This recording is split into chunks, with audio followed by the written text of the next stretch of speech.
Welcome back to Philosophy of the Barber. Today's guest is Andrew Levasseur, owner of the Alton Barbershop in Alton, New Hampshire. He has been a licensed barber for 8 years. Welcome, Andrew. Welcome, Bree. It's nice to be here. Long time no see. It's been a little while. Yeah, it's tough with the COVID this year to see each other and get haircuts. And Well, and family and life and yep, exactly. things get in the way. So Andrew, as I said, owns the Alton Barbershop, and he is not too terribly far from my shop. About half hour. Yeah, less than 25 minutes, just about 3 towns over. I'm at the southern half of Lake Winnipesaukee, and you're just about right in the middle. Now, Alton, I would say, is definitely its own unique creature, away from the big old city of Laconia. So how did you decide to be a barber in Alton? Well, I had just finished barber school, and my local barbershop, Jerry's Barbershop, he was looking for someone to take over for the winters when he went to go be a snowbird. So I came in one September day with my legs shaking, and I was so nervous. And I asked this man who had been barbering at the time for 45 years if he needed someone to work for him. And he said yes in about 2 seconds. And so I started working there for him. I started working in the afternoons. And then over time, I started taking over more shifts at the barbershop, and he started going to Florida longer and longer. And now, after 8 years, I'm a full owner of the Alton Barbershop. Now, that's a really, I would say, comfortable transition, the amount of time that took and how things like naturally shifted. Did you guys like find any major bumps in the road with like dealing with one another? Not at all. We are perfectly suited business partners. He is just as laid back as I am, and it's been wonderful to work with him and learn from him. He's got now 57 years of barbering experience, and he was a great mentor and really my best friend. I really learned a lot from him.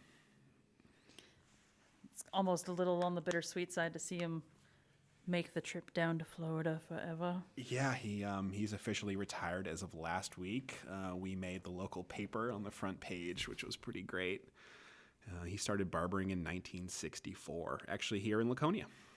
Nice. Yeah, he worked, back when we had a ton of barbershops. Yeah, he worked in Laconia for 10 years, and from 1964 to 1974, and then he moved to Alton in 74, 75. Has been there ever since. I've heard stories of the barbers that have come in and out of Laconia over the decades. I kind of wish I would have been around in the heyday of seeing Carol's Barbershop here. Oh, Carol's. The 6-chair shop in the big city. Oh, gosh. But all right, so since we're starting off on a little different foot than what we usually do, let's backtrack a little bit and talk about how you decided to join the ranks of the barbers. I really needed a job, and I really didn't really want to go to college. I wasn't very suited for a traditional education.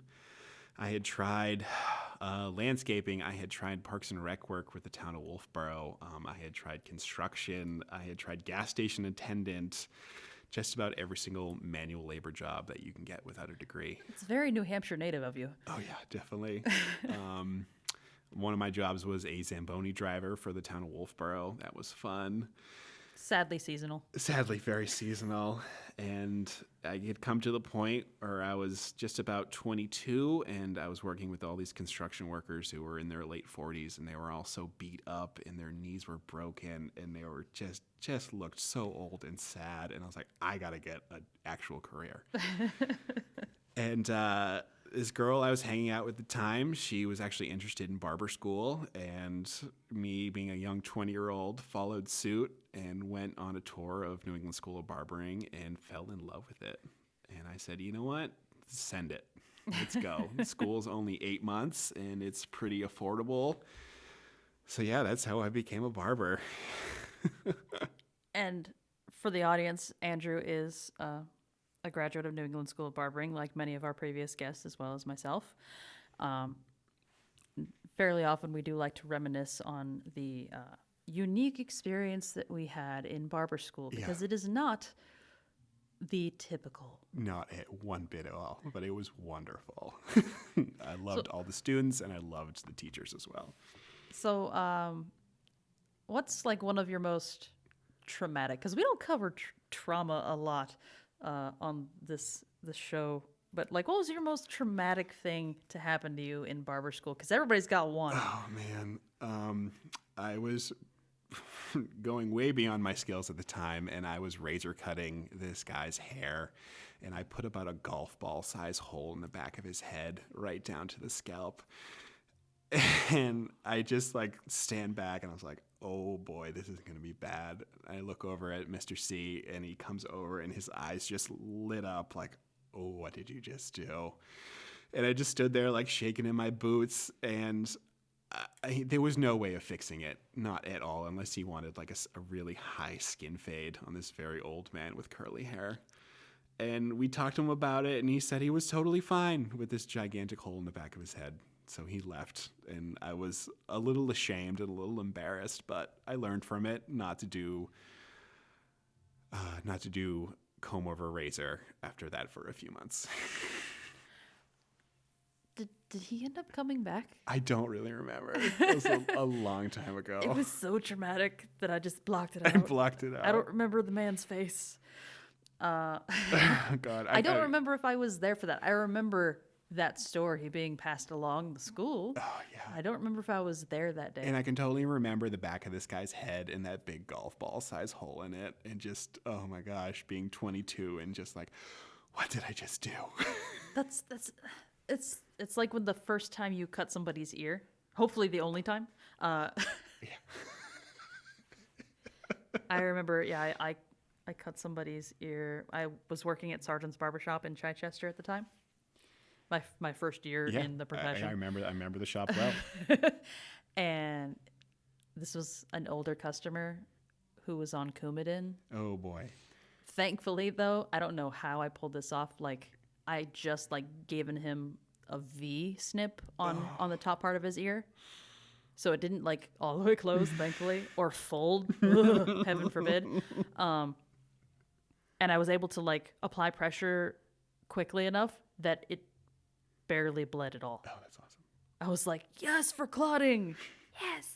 And I was so apologetic. You feel so guilty. Oh, so guilty. Especially when you physically hurt someone. Like, I mean, it's one thing if you screw up their haircut and it's like, oh, I feel bad because they screwed up your haircut. But it's like when you harm someone, it's like, oh, I'm sorry. Yeah, I have not cut an ear yet in 8 years. Oh, all right. Well, proud to say, but I goes have that. I have taken off many skin tags with my straight razor. And usually they're all pretty cool about it. Like, hey, dude, I just took off that skin tag. They're like, oh, that's been there for 30 years. I've been wanting to take that off, so thank you. They do bleed very, very much, though. yes. I've maybe taken off a few of the super tiny ones that you can't even see with a trimmer. But yeah, the big ones bleed. Oh yeah, it's like taking a mole off. Oh yeah, I know. I'm yeah. Good thing we know blood spill procedures. Oh gosh. All right, so you basically went from barber school to working at Jerry's shop. What's the clientele like? Because despite the fact that we're so close together, I feel like we grab from very different spots. Oh yeah, we had to run two totally different barbershops.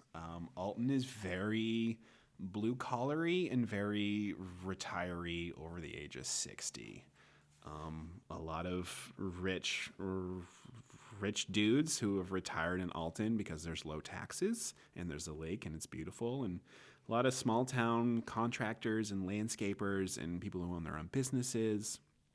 And really not much city folk at all. Very country-y, which I like. And I don't know how many people, where they're listening from, but when we say country, we don't mean southern. No, not at all. New Hampshire has its own little brand of country, that's for sure. It's more like a backwoods. Yeah, it's a nice combination of like, got the Lake Winnipesaukee vibes of the tourist, and then you also got like the nice blue collar dudes who have lived in New Hampshire their whole life, and they just want a nice basic haircut, nothing fancy. As long as the details are on point and it's an affordable price, they're happy to keep coming back. Well, and that's ultimately why anybody seeks out a barber is like they want a low maintenance haircut that's going to look as good as it can for as long as humanly possible with little to no work on their part. Yep, exactly. And if that's what you want to give people, man, become a barber. Yeah. I mean, most of my clientele wear baseball caps all day, and they're really only worried about their sideburns, their eyebrows, and their back of their neck, and make their wife happy. And the wings. That's it. And the wings. Yeah, exactly. And their neck hair. Oh, let's not forget the eyebrows. Gotta get the eyebrows. My wife keeps attacking me with tweezers. And after 8 years of barbering, I don't even ask for eyebrows. I just do them now. I just take full responsibility of cutting them for everyone in my clientele. I will still ask because I do have those that are very particular. Yeah. And you know what? I would rather ask and not have to worry about them like jerking away from my trimmer suddenly. Always put my comb up to the eyebrow going, eyebrows? Do you want one or two done? Would you like one or two when you walk out? I love doing the unibrows of teenagers, and they just haven't quite mastered the art of grooming yet. And you're like, you look at them and you're like, buddy, you really need to fix that unibrow. And they're kind of scared and they're kind of embarrassed, but you fix it and they feel better about themselves. And it's always a positive. Well, because that's something they're looking in the mirror at. They're like, I see it, but I have no idea what to do about it. Like, nobody's had that conversation with me. I don't know any of my friends that have dealt with it. Like, this is not a conversation anybody's had. And now with COVID and everyone wearing masks, like all these teenagers probably have like these really bad mustaches and no one's doing anything about them. I will say that when I get somebody, it happened the other day, who hasn't had a haircut in like 3 or 4 months, but they have that ability to grow a wicked sideburn. Yeah. But not like a dark sideburn. It's like the peach fuzz sideburn. Yeah, I will unloop that sucker and be like, so we're going to go to your jawline and clean it all up. Mom's going to be so happy. Fix everything. So I want to know, like, what struggles have you gone through? Because, 8 years, you got to go through ups and downs. And, obviously life happens. We learn things. We get bored and all that stuff. But, like, what have you dealt with from the beginning of being a barber to now? Because, we've been barbering for, 8-9 years. It's not a long both time of us. in the grand scheme of things. Getting the clientele in Alton to accept me as the barber and not the other barber. Especially at 22. Yeah, especially at 22. The guy I was working with, Jerry, he had been there since 1974, and he had established this rapport with everyone in town. Well, he was also like a basketball coach, right? Yeah, he coached basketball for almost 35 seasons. He knew everyone and everything and everyone's grandma and grandson and everything. And I was this new fresh kid in town who didn't know diddly. And getting people to establish a rapport with me and have conversations and tell me these things about town. And I think that was really my biggest hurdle. It probably took me 5 years. To break through the wall? To break through the wall of everyone. Whoa. Just about 5 years, yeah. That's a long time. Yeah, it was. But Jerry was also coming back for the summers, so he would go to he would leave for Florida in December and come back at the beginning of May. So I would work both shifts, his shift in the morning and my shift in the afternoon. And then over the time, Jerry got older and his barbering skills, definitely downgraded a lot, and I finally got all of his clientele because they all accepted like, oh wow, this young kid is a much better barber now. He definitely cannot tell a story like Jerry did, but he does do a better haircut. Well, and especially when you have that much time invested in somebody, not only do we build rapport, but we basically build like I would say 2/3 of a friendship. Oh yeah, Like, for sure. we may not, go out and hang out with these people, but we spend an awful lot of time with them on a very regular basis. Yeah, and I'm very close to your face. Like I know you very well. Very intimately. Yeah, like I know your wife's name. I know where your kids go to college. I know like your likes and your dislikes, and I know so much about you. I only visit you 30 minutes every month. Well, and like we make a point to remember those things. Like we care about those things. If we didn't, we wouldn't like remember them. I always get complimented on my memory from my clients. Like, how did you remember that my kid went to Dartmouth like 20 years ago? I'm like, I have no idea. It's up there somewhere. I cannot even remember my own phone number, but I can remember that. Well, I think it's an audio as well as visual connection because like we're seeing these people, we're connecting it to the work that we're doing. Yep. Like we've got a physical task that we're doing, looking at your head and your face, and we're talking to you. Like that's 3 ways of being able to remember something. Yeah. I usually don't remember my clients' names, but I do remember like where they live in town or their jobs or what kind of truck they drive. Like, oh yeah, that guy's red truck Chevy. He's an electrician. That's all I know, but I don't even know his name. That's Flat Top Mike. Yeah, Flat Top. There was a client in the shop one day when Jerry was working, and I didn't remember his name. And Jerry had this great rapport with the guy, and the customer left. And I asked Jerry, I'm like, Jerry, do you remember that guy's name? He's like, I've been cutting his hair for 35 years, and I still don't know his name. And I just started laughing so hard because at that point, you can't ask. No, you can't. You can't. Which is why I love the appointment system, is that it is the savior of names until you deal with the person whose wife always makes the appointment. Yep. So it's the wife's name. And you're like, I know your last name. Yeah, there's so many clients that I call buddy or chief or like champ or like, hey guy, what's up? Is I don't remember your name. Yeah, I will stick with the only times I need to say names or something as replacement for name is like when I first welcome them into my back room. Yeah. It's like, come on back, my friend. Yep, friend is also very used in my shop as well. Kids, I will buddy. And, and dude the crap out of, but. Yeah, adults, I'll always revert back to sir if necessary. Yeah. Because then it's just like, respect. Yeah, definitely. So, all right. I feel like, what, have I been to your shop like twice? Yeah. I've been to your shop like maybe 5 times, so it's fun. So on the practical end of things, because this is also something I don't think I've asked too many people, how is it dealing, because you guys rent your space, right? Yeah, correct. So how's it dealing with the changeover of landlords? Because I know you've had that in the past, and I've dealt with that in the past, and also with me moving.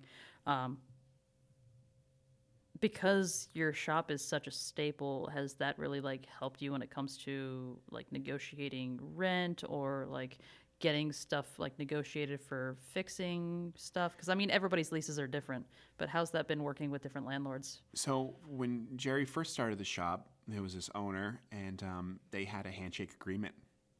There was no lease. There was no month-to-month contract. I mean, this was the 70s and 80s. You know, they were just 2 small towns dudes making a business deal.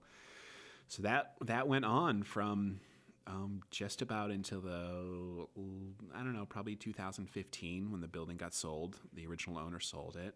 And actually the owner of the pizza place that's in my building, he bought the building, and he's been a great landlord, actually. He raised our rent $25. He doesn't bother me. I don't bother him. He respects my space. He respects me. He won't fix anything in my shop, but the amount of rent that I pay, like, I can just fix it myself. I've actually had no problems with my landlord. Nice. Sounds like you've had a pretty sweet deal there. Just like everybody's so chill. Yeah, it's really nice. You know, I'm a very laid back person, and I don't want to deal with drama. I don't want to deal with landlord stuff. So just let it slide. You know, it's not worth it. It really isn't.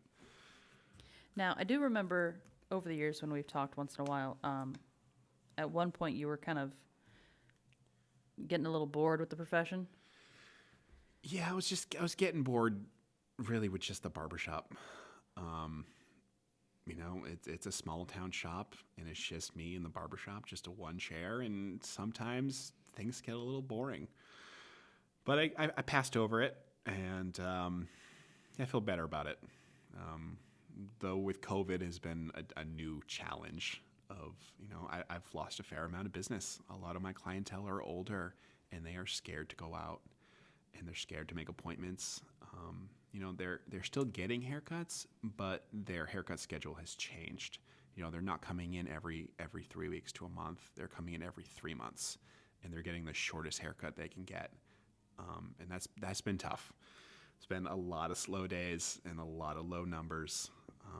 But I'm really glad I have very low overhead, and it's just me in the shop, and I just have to worry about me and not any other employees. That is, it's a struggle everybody's having, and that's one of the reasons why I wanted to talk with you, is because I can imagine how many people are experiencing, but also could in the future experience that, the reality of when you are a one chair shop. Like, there are pros and cons. Oh yeah, it's just me. Like, if I need a day off, or if I need to go get my kid at daycare or anything, like, I've got to close the shop, and I'm not making any money that day. It's tough. But on the other side, like, I don't have to deal with anyone other than myself. I don't have to deal with employees. I don't have to deal with a boss. It's just me. I'm in charge of my own destiny, which I really enjoy. Well, and even the whole atmosphere, like, I've always come to the shop at least an hour before we open. Like, that's just since it opened, it's worked out that way. So I've always had a need to kind of like lay out my energy for the day, and like establish, all right, this is my space. Like, I know where things are being done. They are the way they're needing to be. As an owner, that's very important to me. And as the type of person I am, that's important, so that I'm comfortable in the place that I work. Whether I'm the owner or not, like, this needs to be a space that I feel comfortable in. Oh yeah, definitely. But it's important to take ownership of your space, especially when you're the only one that you're fighting with. Yeah, it's just me. So working with my business partner, he had established this decor in his barbershop for so long, and it was not my vibe at all. And I have been in his shop with all his decorations and all of his things and trinkets for 8 years now, and the keys just got handed over to me last week. And I have been thinking about redecorating for 8 years now. And I just took the first steps last week of taking down all of his decorations and filling in all the putty holes and taking all the Scotch tape off the walls and really making the space my own. So I'm very excited for that. Are you going to keep the hunting wall? Oh, it's all gone. All gone? It's all gone. Whoa! So my business partner had one whole side of the barbershop was all hunting photos from all of his clientele from the last 40 years. And they were all like Scotch taped together, and they were all layered differently in different varying forms. And it was impressive. It really was. It was quite the collage. It was quite the collage of just memories and stories and just great barbershop vibes. There was generations of clientele on this wall. And I'd been looking at it for 8 years, just could not wait to rip it all down. And last week I got the very, very great enjoyment of doing it. I feel like part of me part of me is just super mean and sadistic. I go, but that would be like your vegan repellent. Yeah, there was a lot of moms who would come in who had never really been to Alton before. They were summer residents or just traveling through, and they'd walk into the shop and they would see all these hunting photos, and they would just instantly turn their nose up at me, like, where am I? I'm not in a very safe spot. But, you do your best to make people feel comfortable and, try to really your best at great conversation. And at the end of the day, they feel happy, But it definitely did deter a few people. And you know what? Depending on the type of clientele that you want, that's not necessarily a bad thing, but it has everything to do with who you want to see every day. Yep. You know what? The best piece of advice I got from Jerry was, you are not going to make everyone happy, and do not try to. It's too much of a pain in the butt. Oh, yeah. It's wasted energy. Yeah, exactly. What the great thing is especially when you're done redecorating, is actually feeling confident in who you will be deterring with that Yeah, exactly. and go, I'm okay with that. This is my style and my energy. And if you don't like it, well, you can go find another barbershop. That's fine with me. Have you ever seen any of our negative reviews for the shop? Once in a great while, I will look at negative reviews for other barbershops. So I tend to reply to the negative reviews. Have you ever seen any of my replies? I have not. All right. So typically, somewhere within the reply, because I try to be as very tactful as possible, he rolls his eyes. I will at some point in there, always thank them for their feedback and hope that they find their ideal barbershop experience. Because, whether or not you enjoyed my experience or whether or not the negative review was legitimate, I still want people to find their ideal barbershop because I'm not going to be everybody's ideal. And I don't want to be everybody's ideal. That is way too much pressure. Thank you.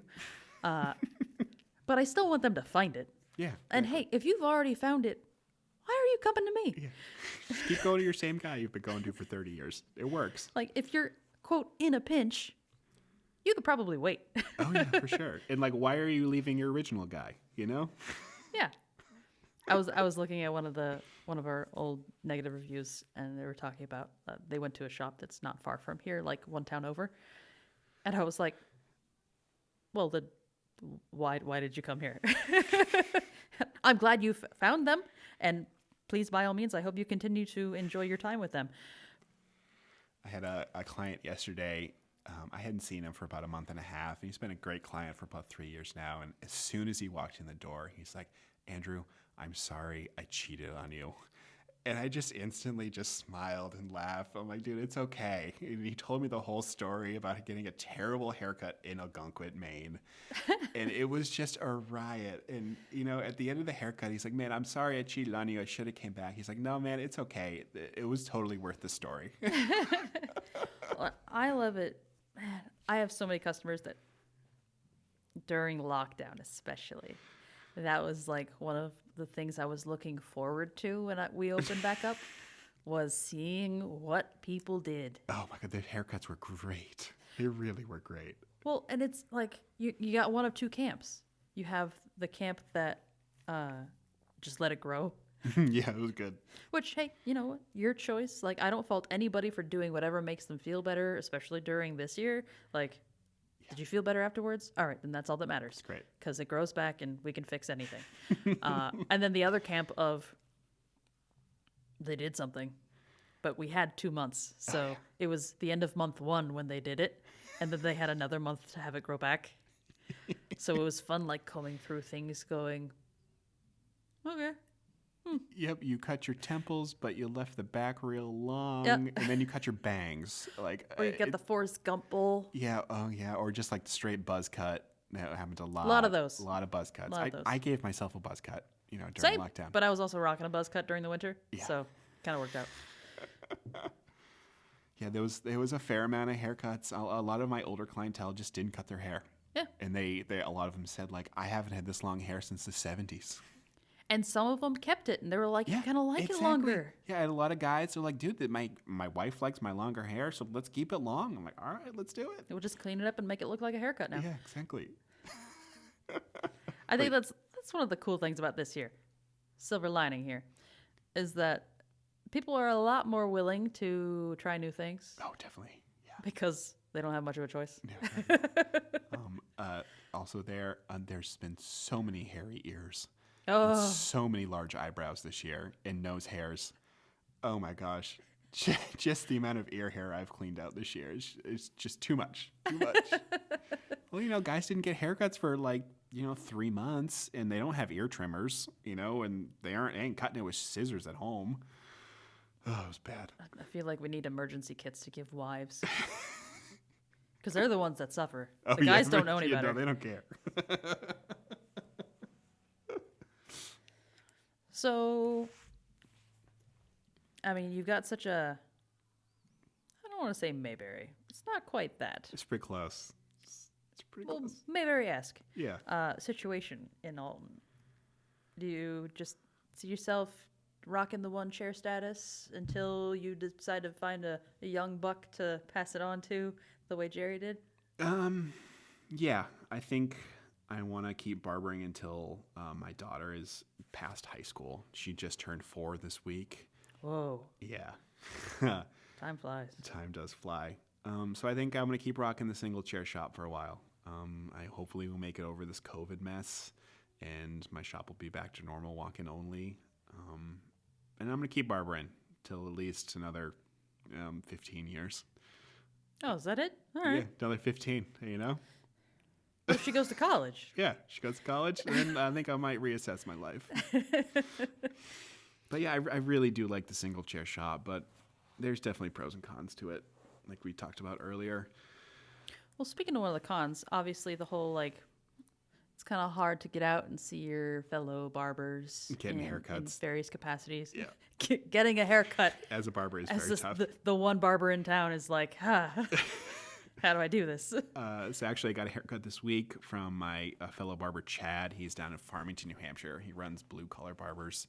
I had a kid-free evening on Tuesday, so I called him up and I was like, "Hey man, I need a haircut." And he's like, "Oh, I do too. Let's trade haircuts." So I went down to his shop in Farmington and cut his hair, and we bullshitted and drank beers for about an hour, and he cut my hair, and it was a great trade. No offense, but I feel like you got the easier end of the deal. Oh, for sure. He's got a very easy haircut, and mine's a little tougher. Andrew's well endowed when in the hair department. And Chad is not. No. Sorry, Chad. But you know what? Say Chad has a great beard. Yes, he does. Whatever he lacks up top, he makes up for on the chin. So, in that same vein, how difficult do you find it, finding further education, ways to diversify your skills? I know there's not a ton of diversity when it comes to your clientele and what they're necessarily asking for, but I imagine once in a while you'll have somebody pop in and go, "Give me a sick mullet." You know what? I've got a guy who comes in on Thursday afternoons about once a month who has a wonderful mullet. See? And I really enjoy doing it because I don't get to do it that often. Right? Yeah. It took me a few times to really get the knack down because I just don't do it very often. Watched a few YouTube videos, got a few inspirations, and we figured it out, and he really enjoys it. Nice. But yeah. definitely, YouTube has definitely been good for, I guess, a little more popular haircuts these days, and haircuts for people under the age of 30. Because they are still a thing. Oh yeah. Because that's one thing. I mean, here at Polished and Proper, we have the virtue of having a staff that we can stagger on days. But having access to continuing education it's always been a difficult thing in the barbering area of New Hampshire. Because everything is if it's not in Massachusetts, then it's not in New England. Yeah, not at all.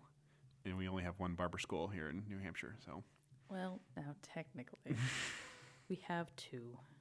We have Barber School, the New England School of Barbering, and then we have Empire Beauty School, which has a barber program, which is flourishing.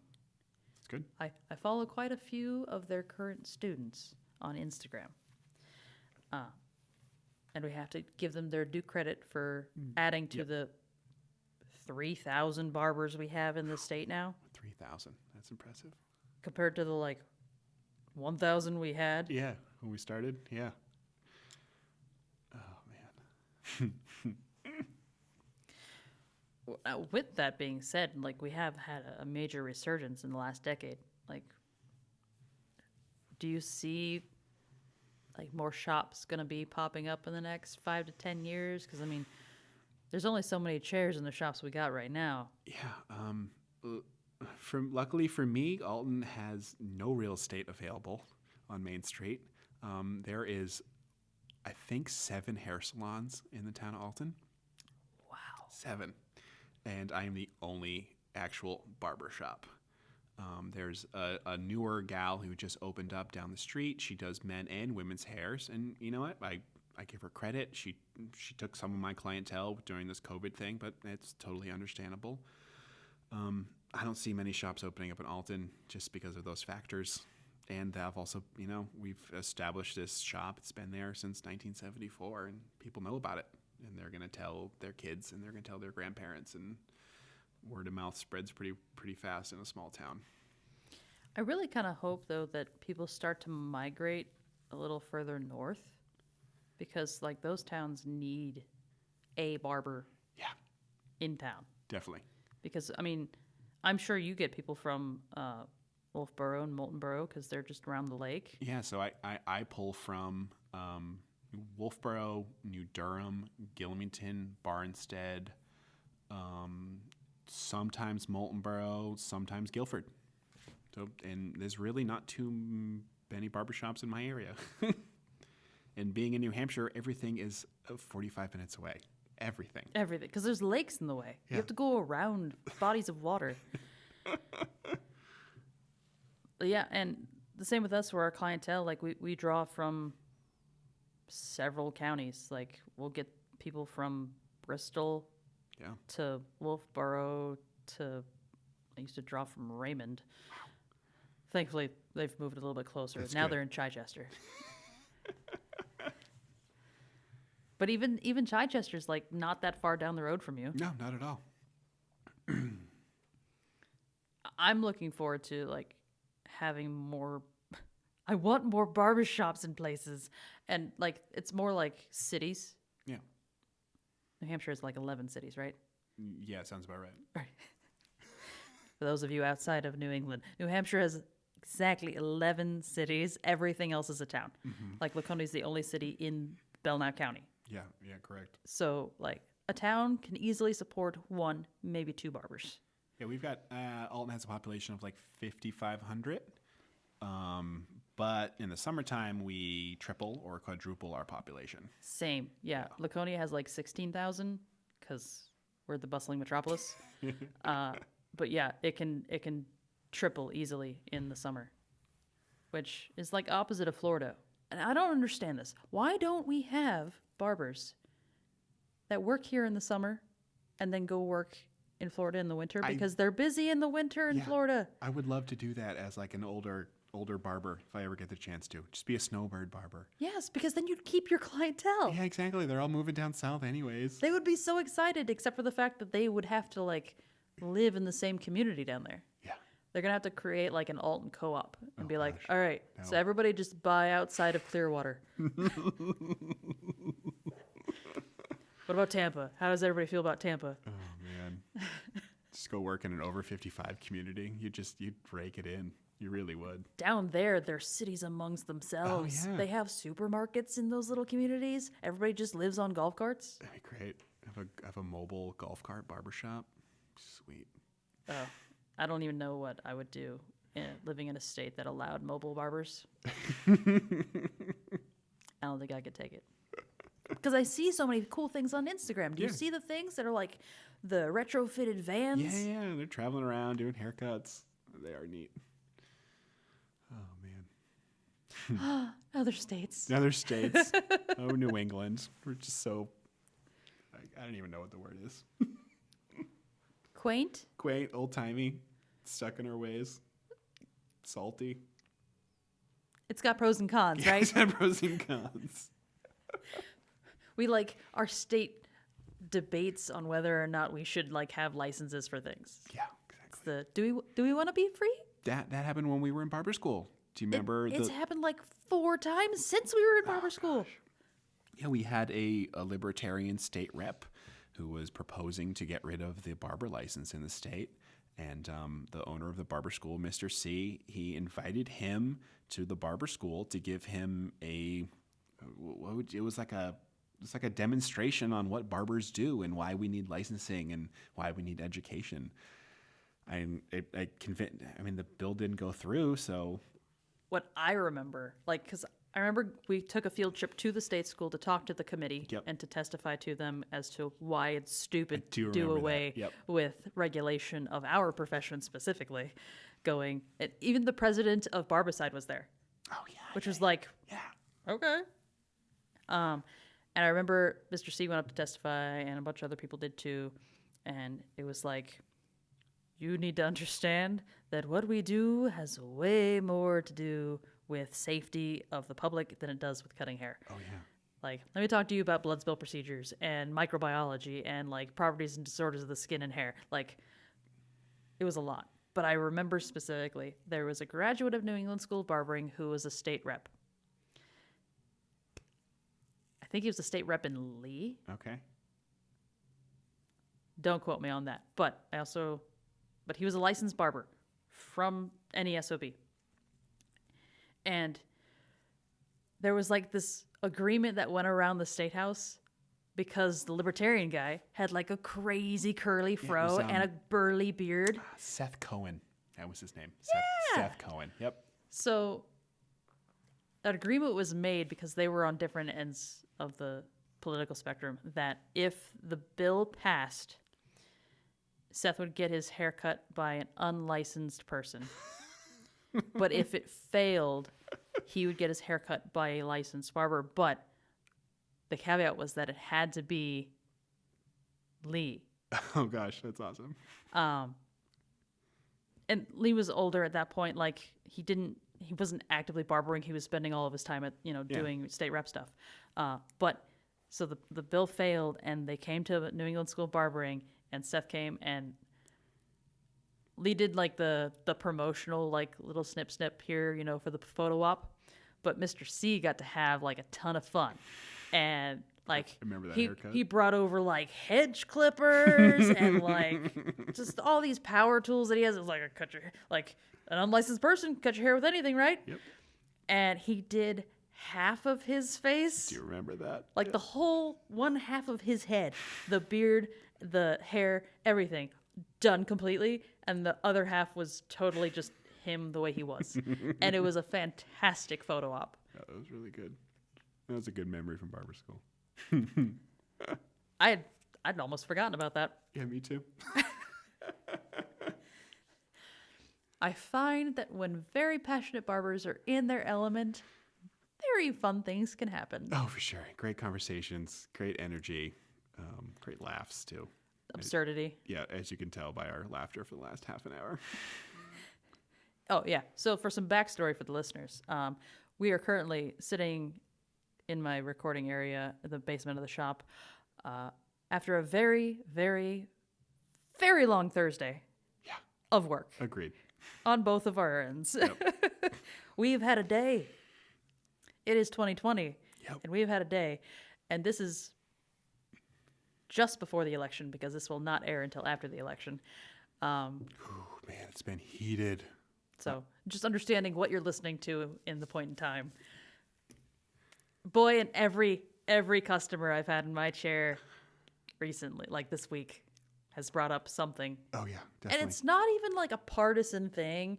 They're just bringing up like, can we be done? Yeah, can we be, yeah, that is the biggest comment I get is, can we be done with this? I'd be so glad when this is over. A funny thing about politics and being a barber is you really have to stay in the middle as a barber. You have to be the devil's advocate. You really can't promote your opinion because you're going to lose business. You really have to accept everyone and their opinions. And a lot of my older clientele think I'm a Republican, and a lot of my younger clientele think I'm a Democrat. And I have never told them my opinions at all. They just come to assume this, and I think that's just hilarious. I feel like that's me and like my persuasion. Yeah. People just assume. I have found great comfort in my ability to have a conversation of merit with people on political subjects without anybody leaving angry. Like that's always my goal is, offering alternative perspective so that whoever I'm talking to understands something other than their perspective. I totally agreed. I pride myself on having a respectful conversation about politics in the barbershop. And it's actually been kind of nice being appointment only now, and there's only one person in the shop. I've had deeper conversations with my clients, and I have had more time to actually get into the nitty gritty about what they feel and what they think about things. And I've been definitely saying more of my views during one-on-one haircuts than it was before when it was just walk-in only. Now you know why I have my own room. Exactly. It's just way more meaningful conversation because you don't have to worry about whether or not somebody who's hearing your conversation is going to be upset over it. Yep, exactly. It's really therapeutic. Yeah. But you know what? I miss that walk-in only. I really do. I do like some of my customers or some of my barbers do miss the walk-ins. I really just miss the social aspect of it. You know, I have a small shop and there's 6 waiting chairs, and some days they'd be all full, and there'd be guys ranging from 20 years old to 80 years old, and they're all talking and sharing stories and interacting with each other and sharing their experiences, and I loved listening to that. And now it's gone, and I miss it every day. But it is definitely that nice change. Like it's Yeah. not necessarily something you would permanently want to convert to, Definitely. but having a change of pace to kind of cultivate your relationships in a different way with your clientele Yep.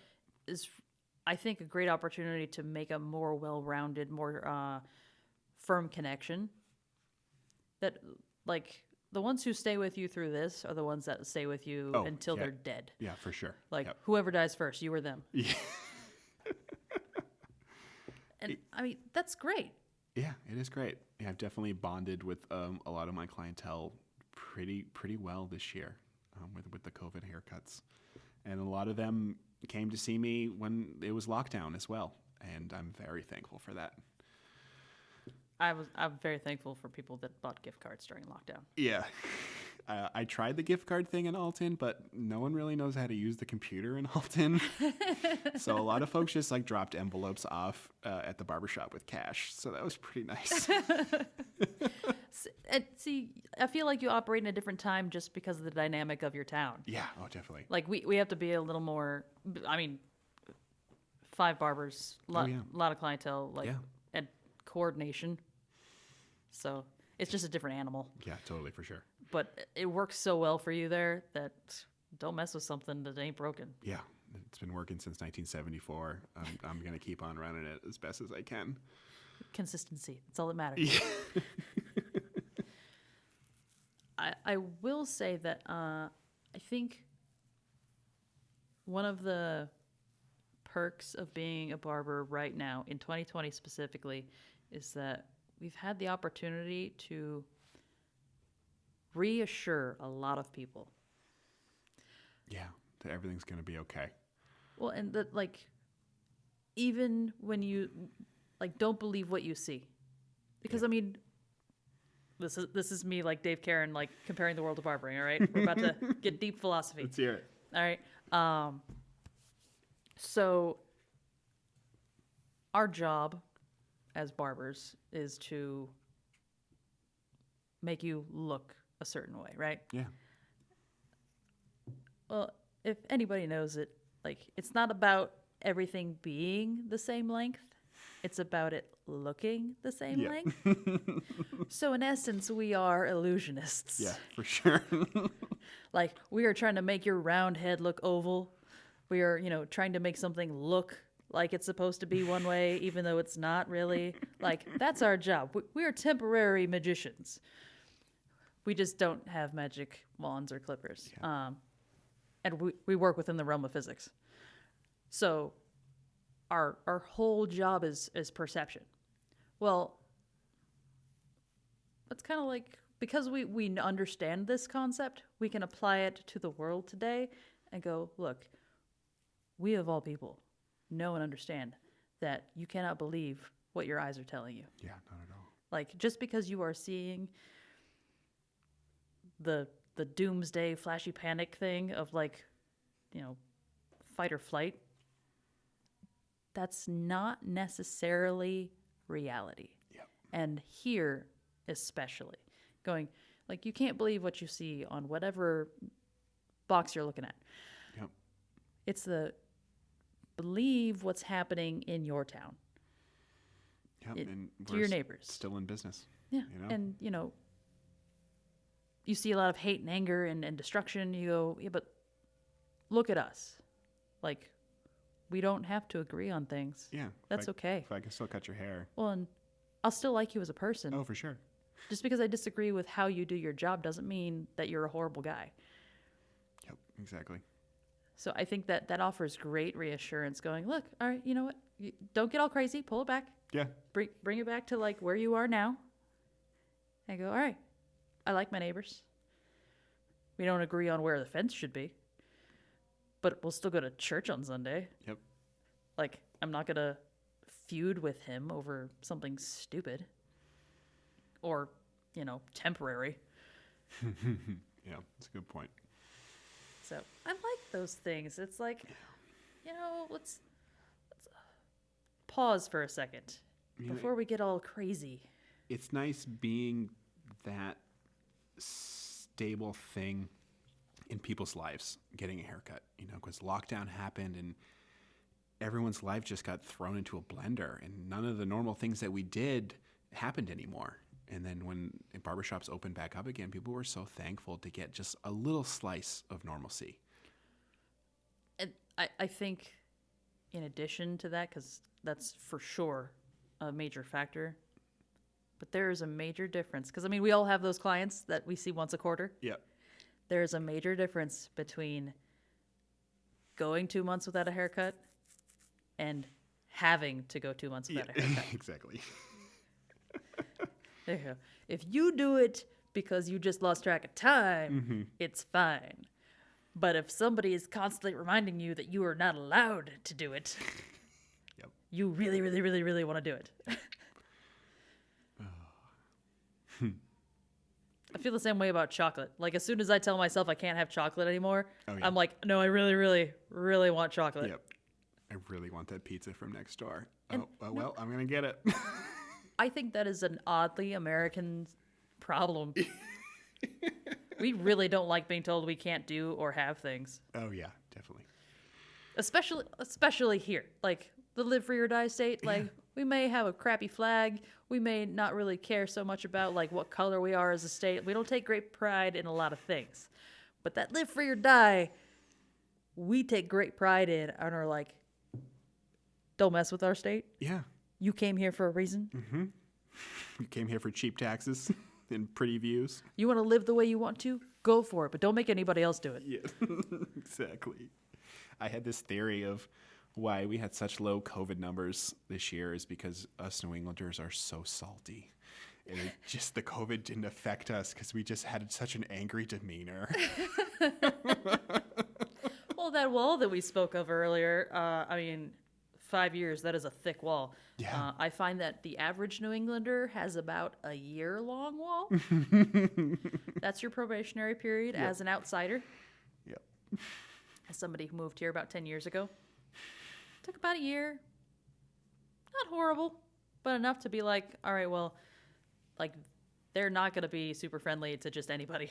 Yeah, exactly. They want to make sure that you can stand at least one winter. Yeah. If you're here after one winter, you're good. I'm going to be surprised with all of these folks moving to New Hampshire from Massachusetts, especially up to northern New Hampshire, and they have never experienced a New Hampshire winter before, and they are not stocked up on firewood or their snow shovels or gloves. It's going to be an interesting winter. Silver lining. Ding, ding. I'm hoping that our customers' numbers won't be as low as previous winters, though. Yeah. Because we have more people that are living here, technically. Mm-hmm. Though, how have you found with your snowbirds? Like, are they either leaving super early or deciding not to leave until, like, after the holidays? It's kind of a mixed bag. Some of them are staying. It's like their first winter in like 30 years that they have not gone to Florida. Some of them are staying with family members in New England. Some of them are going to a different state because Florida has such high COVID numbers. It's really a mixed bag. A lot of folks didn't even come home. They just stayed in Florida all year. Yeah, actually, now that I think about it, I've lost some snowbirds that have decided to permanently resident in Florida, which I don't blame them because our housing market here in New Hampshire is just trash. It's stupid. Yeah. If you have something to sell it. Right now. Now's the time. But man, if you want to buy something, wait. Yeah. So yeah, I don't blame them for that because, good money. Yep. You can literally sell your house in a weekend. Yep. Yeah, my business partner just listed his house today, and I'm guessing it's going to be gone by Monday. I'd wager Sunday. Yeah. Yep. It's like one open house and done. Done. Yep. And then I have had some that didn't come back, but I've also we had. It's weird. We usually have a lot more Massachusetts people that have summer homes up here that like we see on a regular basis Yep. during the summer that we didn't end up seeing, It's also the same thing in Alton as well. which is odd considering the amount of population that we had up here and the amount of Massachusetts license plates that we saw. Yep. Yeah, I didn't get the summer clientele that I usually get. I usually get about a 25% jump in business, and it was like 15. I think people were just staying in their houses. You know, they were cutting their own hair, or they weren't getting haircuts, or they were just still afraid to go out. Yeah, it's possible. Not out on the boat though. They were out on the boat. They were out on boats every day. Every day. I'm curious, what do you think will happen for winter? Because obviously our wonderful lake freezing over and dealing with, well, hockey rinks didn't do so well in the last few weeks. So how do we think pond hockey and ice fishing is going to do? I think ice fishing is going to be pretty good. I mean, the boating season was excellent. The camping season was excellent. Ice fishing is great because you can be out with your buddies and you can be out with your own little pod. And nobody's going to complain about you wearing a mask in the winter No, time. not at all. I think ice fishing is going to be good. It'll be interesting to see what happens with the ski areas locally. They still haven't figured out. They still haven't figured it out. No. No. You know, unfortunately, New Hampshire's numbers are rising right now, and honestly, It's kind of hard to go anywhere but up when you're at zero. yeah, exactly. New Hampshire's been so fortunate with COVID numbers, but you know, as a small business owner, I'm afraid of getting shut down again. I really am. Like every day. Yeah. Every single day, I'm waiting for that news article to come out that say barbershops have closed, and I am out of income. So I will say that on a personal level, and I have informed my barbers of this, I have already made the decision based on that possibility that I will be more than happy to tell the state of New Hampshire to shove it if they ever tell us to close again. Yep. Like, I will pull out that banner of Live Free or Die and go, hey, you know that guy in Michigan? Yeah, I stand with that guy. Yep, exactly. Because no more. Yeah. With the amount of support and relief that we got because of our unique situation, I feel like self-employed people are the one set that was not covered properly in any sort of relief package. Yep, I didn't get much.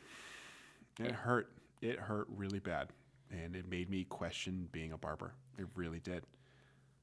You know, I was looking into other job opportunities because I didn't have any income for 3 months. Yeah, and I was only very fortunate, number one, because of my experience with dealing with government paperwork. So I felt a lot more comfortable filling out forms that I didn't necessarily ever see before, understanding what they were asking for. And though the rest of my barbers had equal opportunity and right to fill out those same applications, and I sent them links to do so, their comfort level not at the same level. And at the time, we were all locking down. We weren't going to be around each other, so I couldn't really help them. But also, I was fortunate to, my father was like in a financial position at that time, I'd say for the first time in my life, to be able to help financially. And that was like the first time in my life I've ever asked my parents to help me since moving out of their house at 18. Yeah. Like, I'm an absurdly independent individual, and that took I know. some humbling. Yep. I can say the same. I am so thankful for my family and my parents. If it wasn't for them, I would have not have made this. I would not be a barber right now if it wasn't for their support. So very thankful for that. And you know, this whole experience has made me realize that family and friends is all we got, and you should rely on the family you have and be thankful for that. God, I'm like getting emotional over here, and it's really hit home this year of how important family is. Well, the things we learned and realized in March and April, I feel like some people it's like decades ago for them in their mind now. Yeah. I'm like, do you not remember how much worse you felt? Like, psychologically speaking, Oh, yeah. lockdown, way worse on everybody's mind because there was so much uncertainty, so much we did not know, and so much fear and isolation that, like, as bad as things are right now, It was pretty bad. I'm still okay right now Yeah. compared to then. I mean, I reacted to things in lockdown a little bit differently than the average person, but that's because I'm weird. That's my own genetic makeup. But still, like, I mean, I had to go into problem solver mode. Like, Yeah. man, if I got to turn into a robot, that was the time I got to turn into a robot. I got 10 things to do, gonna get them all done. And nobody has to be nice about it. But I was very thankful for having my daughter during lockdown. I saw her every single day other than Thursdays. that's awesome. And, you know, it was frustrating, and it was, as a parent, everyone knows, it's frustrating and a pain in the butt. And you just, at the end of the day, you're just so exhausted. But when I went back to work that first day on Tuesday, I realized, I'm like, oh my God, I will never have 3 months with my daughter every single day. And I was so thankful for that. And we have such a great bond now because of what happened. Oh, and especially like 3 into 4. Oh yeah, it was big doings. That's formative years, man. Formative. Yeah. She just had a birthday on Tuesday, and I never thought I'd be the dad who got my daughter a Barbie dream house, but I bought her a Barbie dream house, and I set it up at like midnight last week, and she was so friggin' happy when she woke up that morning. It was awesome. Yay! It was awesome. Come on, you knew when you had a daughter you would be screwed. God, it's so good though. I'm waiting for you guys to play dress up together and see pictures on social media. Oh, for sure. Glitter in the beard. Oh, I'm fine with glitter in the beard. Sounds like a good time. Yeah. Just make sure it's not like gel glitter. Oh gosh. You'll never get it out. Well, has your daughter like seen you work? Yeah. So last year she hung out in the shop, I don't know, once or twice a week. She'd hang out for an hour or so if someone had to do an appointment or if someone was babysitter and needed something to do. So yeah, she would sit and like watch movies, and she knows I cut hair. She knows what I do. She's still a little confused because, you know, she's 4. She has a right to be. Yeah, but she knows I'm a barber, and she knows I cut hair and I talk to people, and yeah, she's a good kid. You ever try to do it yet? And she has not tried to cut hair yet. Oh, good. Nor if I cut her hair. It is almost down to her lower back, and it is got a nice curl to it, a nice wave to it, and it's just beautiful. It's finally long enough where all of her bangs go back into a ponytail, which I'm very thankful for. Have you learned to braid yet? I have not learned to braid, but I'm very good at a ponytail. Getting there. Something everybody can do. Yeah, I'm getting there. That's why I don't have long hair anymore. Yeah, as a man with very short hair for all of my life, I'm getting used to it. I now have hair ties in every single part of my life, in all of my pockets, in my car, in my room. They're everywhere. Smart. Feel the same way about sunglasses and masks now. If there's a crevice, put a mask, put a hair tie, and put sunglasses. Somebody's going to need it. And snacks. As long as they're non-perishable. Oh, man. Well, that's fantastic. I'm so glad to hear that you guys have gone through the year like pretty well, considering. Yeah, it's been a ride. It's definitely been a ride. How do you think the holiday season's going to go? Honestly, can't say. I don't know. Give me a couple weeks and we'll find out. Yeah, give me till next week. We'll find out what happens. It's like the last episode of Lost. What's gonna happen next week? Honestly, this whole ride has been just a terrible reality show. Here's the reality for it, though. Next week has nothing to do with it because you're not going to get an answer. No, not at all. You're not going to get it until like end of December, probably. Yeah. I feel like that's the ultimate like lie people tell themselves. It's kind of like You know that warm front that we get in February? Oh yeah, it's so nice. You this like finally take off your jacket and wear a second- t-shirt in second to in third the week. 40s. And everybody's like, oh, spring is coming early this year. And we're like, no, Yep. it's not. It's It negative 30 never- the next week. Never comes early. It never comes in February. Spring is at the end of May in New Hampshire. Yep, just about right. And that little like warm spell in February, that's Mother Nature. That's Mother Nature going, I know the hell I'm putting you through, so I'm going to give you a little breather right now. And then we're going to dive into winter part 2. Mm-hmm. So that's what the election is. And that whole like lying to yourself about November 3rd, like, all right, well, after that, Things have changed. things will change. Yep. And we'll know one way or another, good or bad. There you go. No. Mm-mm. This is uncertainty. Mm-hmm. Part 2. All of 2020. You want to know what's going to happen? You just have to decide. And that's what's going to happen. So that's what I've decided. So I don't have to worry about an election other than the fact that I have to work at the polls. Because Yep. I'm a poll volunteer. And I have to tell you, because it's past me, so smart. Past me in February when I was working the primary. I went on my schedule because I always do appointments, pandemic or not. And I went and blocked off a half a day on Wednesday, November 4th. And then I forgot about it. Oh, nice. And then I went back and was looking at my schedule coming up, and I was like, why do I have a half day? And I'm like, couldn't think for the life of me. I was like, did I talk to somebody that was like doing a thing and then block it off? And then COVID happened and I totally forgot and probably ain't happening anyway. And I was like, what was it about? I didn't specify. And I was like, oh, wait, it's the day of the election. Maybe past me was smart and thought it's going to be a late night Yep, definitely. and I want to sleep in. So go past me. I'm so happy. Just kept it. Wednesdays are slow day anyway. It's not going to affect anything. Oh, man. What is your slow day? Wednesdays. Okay. I'm glad Wednesdays. somebody who's like, you're open, what? I'm open Tuesday through Friday. Okay.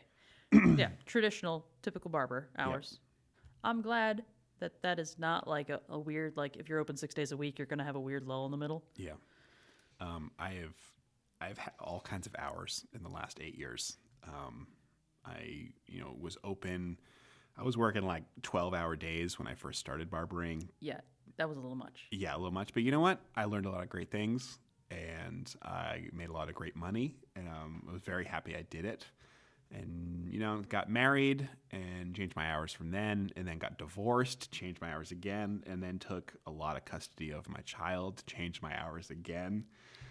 And now my only late night past 5 o'clock is on Thursdays, and I have no child on Thursdays, so I can show up at the shop at 6 o'clock, and I can work till 9 o'clock. And so Thursdays are usually my good day, where I can bust out as many haircuts as I want to, without having to like drop everything and go pick up my kid or deal with some sort of situation that has happened. Well, that's great for, especially right now with appointments going. Yeah. When you went in? Thursday? Yep. Thursday. Let me squeeze you in. Yep. Perfect. I'm there all day. Well, that's fantastic. I'm so glad that you had an opportunity to come up and see me because obviously this is a Thursday night. It's great. And you're free. Well, if you ever need anything, you can always come here. I'm very thankful for the gloves that you gave me at the beginning of Did COVID. they fit? They did fit. They did. Okay. That's been a common problem here.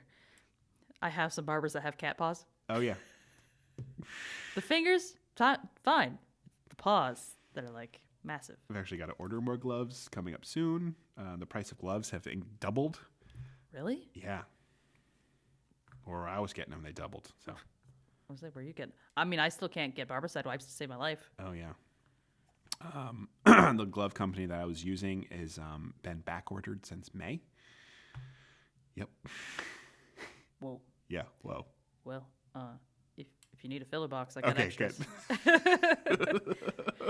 That is one of those things. Like We're good with like clipper spray. Yep, I got so much clipper spray. Oh, and Sally's is like, we've got all kinds. Yeah. We've got clipper side. We've got 5-in-1. The red. We've got the orange. We've got all of them.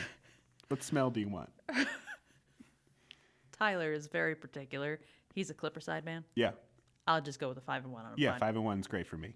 Although, have you noticed when I spray my 5-in-1 and wearing my mask, I get a different smell in my mask? I feel like it like attaches to my mask and I smell it a little longer. I'm not sure. Say it is more potent. Yeah. Not a different smell, but it is definitely there. Yeah, I'm not really sure what the mask does to the 5-in-1, but it's a little different. Yeah, it's definitely like more noticeable. Yeah. I still try and like do the whole like, below, spray as little as possible directly on what you're disinfecting, and that's it. So yesterday, one of the community Facebook groups, someone was giving away 5 packages of bright pink disposable masks, and I snagged all of them just in case one of my old man clients needs a mask. And I said, "Well, sir, I've got this bright pink one, and that's all I've got, and you've got to wear it." I love it. Things we do to entertain ourselves. Oh, for sure. I will say, comes to masks, especially with the stuff we have to go through, my barber Gina, she has gotten very creative when it comes to finding masks that she really enjoys wearing. Yep. And the majority of hers are disposable, which means like if she has a kid in her chair, Yeah. she gets a lot of them. 'Cause she gets Star Wars ones. Oh, awesome. Yeah. She got ones with pineapples on them and like cool stuff. And her face is literally small enough to fit on a kid's mask. Yeah. So it's perfect. But so she's been really into that.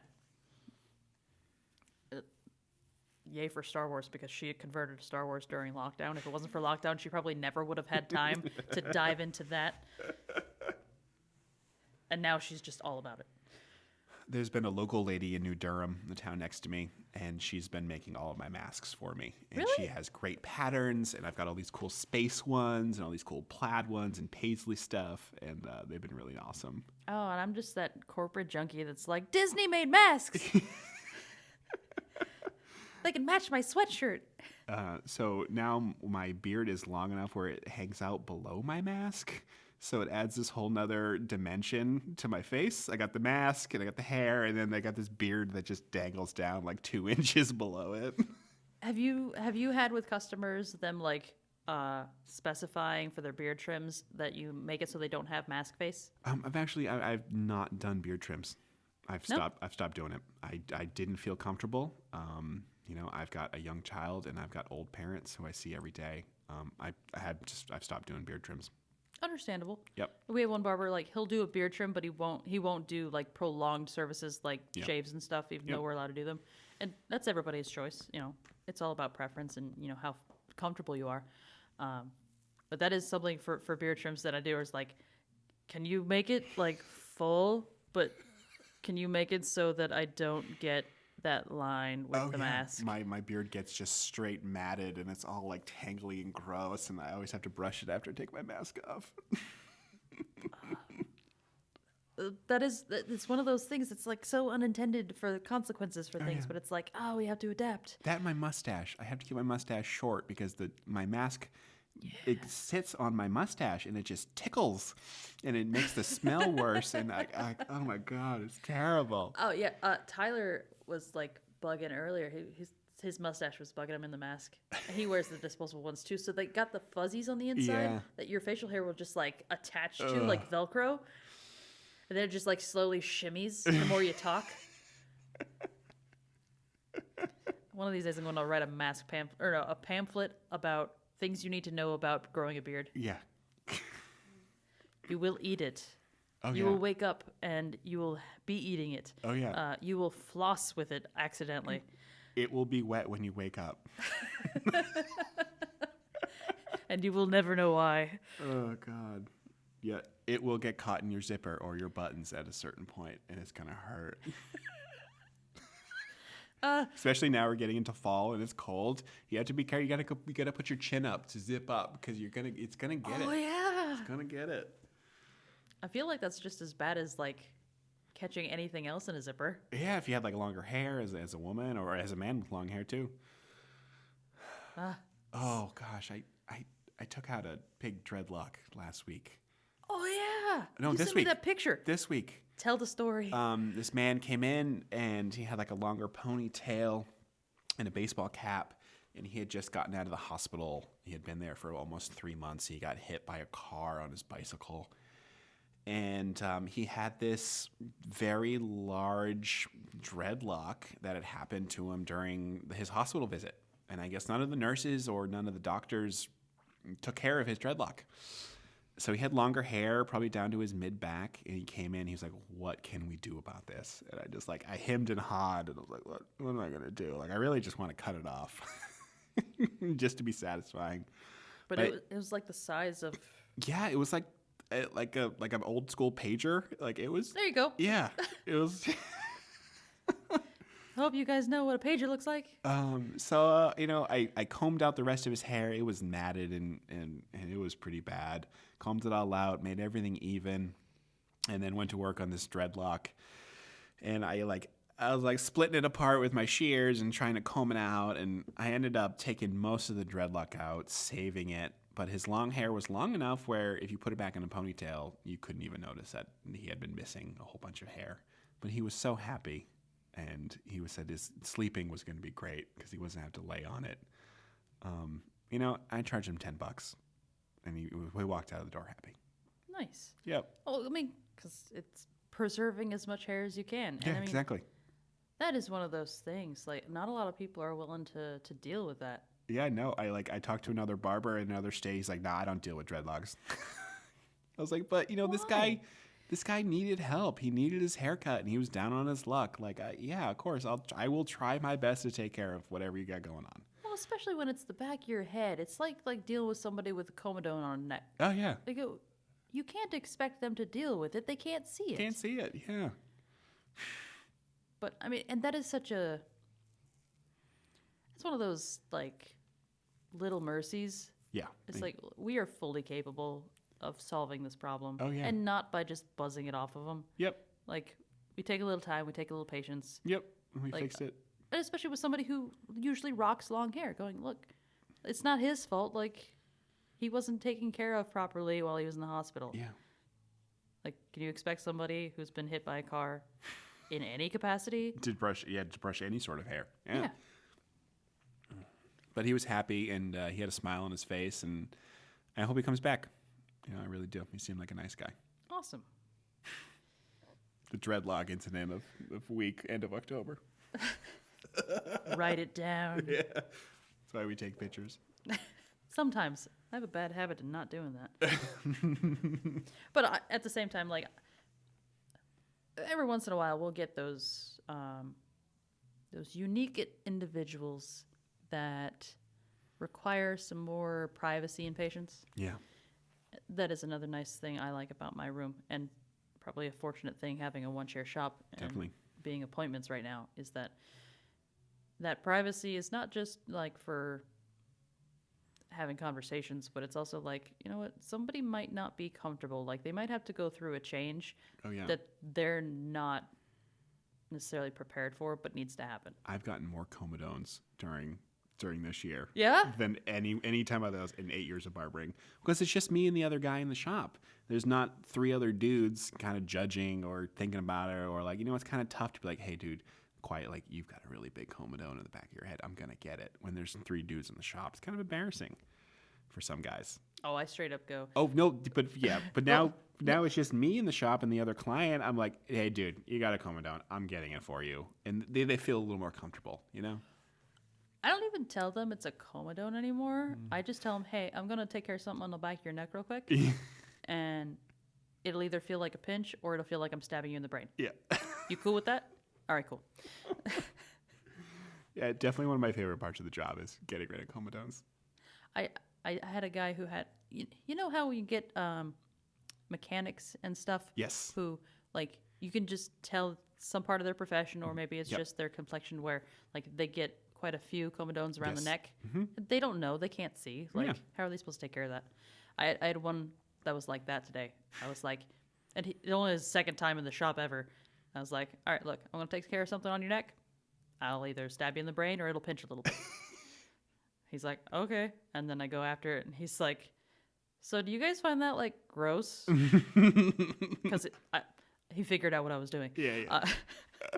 And I was like, no, I just consider it to be a service that, we offer because, I mean, you're at a disadvantage. You don't know this is going on. Our territory is from the collar up, Well, it's our responsibility for their hair and their skin. So it's like, look, if you got a comedone and heaven forbid it gets infected under there, or, even just having a hair stuck under there, you're like stretching the opening of your follicle. Oh, yeah. That is so not good. My clipper blade could get stuck in that eventually. Oh, God, yep. I had a guy last week, mechanic. He had this very large comedone, it was very raised, and I was working on it, and I finally got the top layer of comedone out, and there was still stuff in there, so I stuck my tweezers in there, and there was a whole bunch of ingrown hairs underneath the comedone, and I'm just like grinning from ear to ear because it's just so satisfying. Andrew finds it satisfying. I would not use that word, but that's okay. I actually never used a comedone extractor on anybody during barber school. Oh, wow, yeah. Ever. Mostly because of my... I did not like how enthusiastic our instructor was. Yeah, definitely. Some of that enthusiasm is passed on to me, definitely. But I also remember Tyler being the subject of a lot of extractions. Yep. And I was no like, mercy. If I'm not willing to put myself in that position to endure that, then I'm not going to put anybody else through that.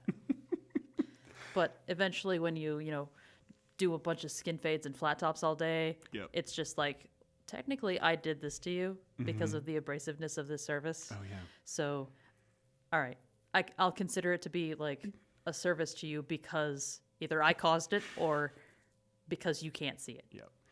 One of Mr. C's favorite expressions after removing a comedone was, that didn't hurt me one bit.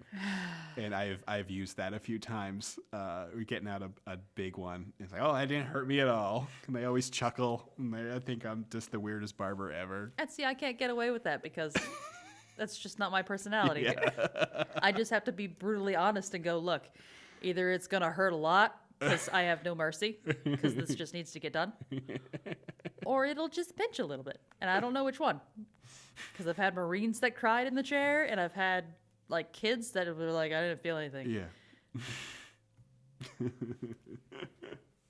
You never know. It's a lottery. Yep, that's true. Every day. Well, all right, Andrew.